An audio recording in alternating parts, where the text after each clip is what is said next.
Hi friends, అందరికీ నమస్తే. Welcome back to Lalitha Murali vlogs. ఈరోజు నేను చికెన్ ఫ్రై చేస్తున్నాను. దాంట్లో అల్లం వెల్లుల్లి పేస్ట్ మాత్రమే యూజ్ చేశాను. ఇంకేం టమాటా ఒకటి యూజ్ చేశాను. అంతవరకే. ఉల్లిపాయలు అంతా ఏముండదు. బాగుంటుంది. పెప్పర్ లాస్ట్లో వేసుకుంటే ఇంకా బాగుంటుంది. నిమ్మకాయ పిండి వేసుకుంటే లాస్ట్లో. ఓకేనా? కావాల్సిన పదార్థాలు చూద్దాము. పోపుకి ఆవాలు, జీలకర్ర వేసుకోండి. తర్వాత బిర్యానీ ఆకు, లవంగాలు 2, యాలకులు 2.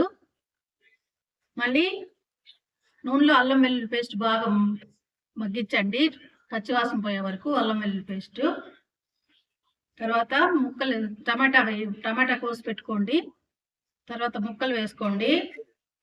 చికెన్ పీసెస్ వేసుకోండి.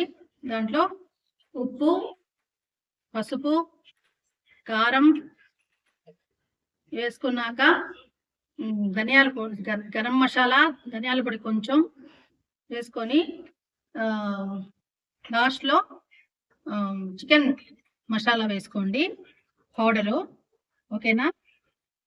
నేను అన్నీ వేసుకొని కూర అంతా చేసేసాను. లాస్ట్లో ఇలా వచ్చింది కూర. లాస్ట్లో మీరు నిమ్మకాయ పిండుకోండి, బాగుంటుంది.